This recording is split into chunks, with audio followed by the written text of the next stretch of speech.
अन्न व औषध प्रशासनाचे आयुक्त तुकाराम मुंढे यांच्या मार्गदर्शनाखाली छत्रपती संभाजीनगर विभागातील 7 जिल्ह्यात 27 ठिकाणी धाडी टाकून सुमारे 2,47 लाखांचे भेसळयुक्त तूप, पनीर आणि खाद्यतेल जप्त करण्यात आले असून 6 आस्थापना सील करण्यात आल्या आहेत।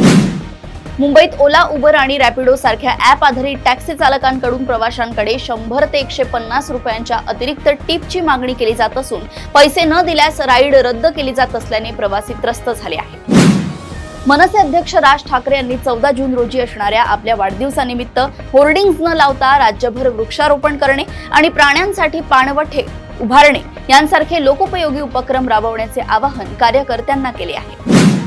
अहिल्यानगरमध्ये राष्ट्रीय महामार्गाच्या भूसंपादनाची नुकसान भरपाई मिळवून देण्यासाठी 1,20,000 रुपयांची लाच मागणाऱ्या श्रीगोंदे पारनेर उपविभागीय कार्यालयातील एका कर्मचाऱ्याला अटक करण्यात आली असून दुसरा फरार झालाय।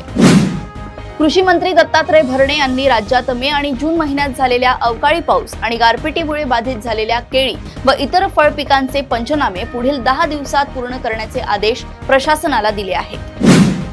मुंबई उच्च न्यायालयाने कथित कर चुकवेगिरी आणि काळ्या पैसा कायद्यातील तरतुदींना आव्हान देणाऱ्या याचिकेवर सुनावणी करताना उद्योगपती अनिल अंबानी यांना खटला आणि दंडात्मक कारवाईपासून अंतरिम संरक्षण दिलंय।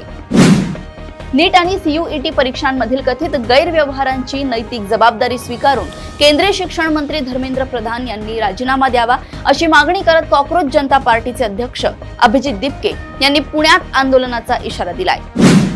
ज्येष्ठ नेते शरद पवार यांनी पंडित नेहरू आणि पंतप्रधान नरेंद्र मोदी यांची तुलना होऊ शकत नसल्याचे वक्तव्य केल्यानंतर मुख्यमंत्री देवेंद्र फडणवीस यांनी मोदींचे स्थान अढळ असून ही केवळ कार्यकाळाच्या रेकॉर्डची बाब असल्याचं म्हटलं आहे। ठाणे शहरात एका 3 वर्षांच्या चिमुकल्याने वाढदिवसाच्या थीम केकवरील चॉकलेट बॉलिंग पिन मध्ये लपवलेल्या 2 धातूच्या तारा नकळत गिळल्याची धक्कादायक घटना समोर आली असून त्याला ज्युपिटर रुग्णालयात दाखल करण्यात आलंय। नागपूर महानगरपालिकेने AI आणि लायडार तंत्रज्ञानाने सुसज्ज असणारे अत्याधुनिक मशीन आणले असून याद्वारे झाडांचे वय, रोग आणि अंतर्गत कूज शोधून संभाव्य दुर्घटना टाळण्यासाठी वैज्ञानिक आरोग्य तपासणी केली जाणार आहे। प्रदेशातील अशा टॉप 10 बातम्या मी ऐश्वर्या आपल्यापर्यंत घेऊन येत राहील। तोपर्यंत बघत रहा देशोन्नती। नमस्कार।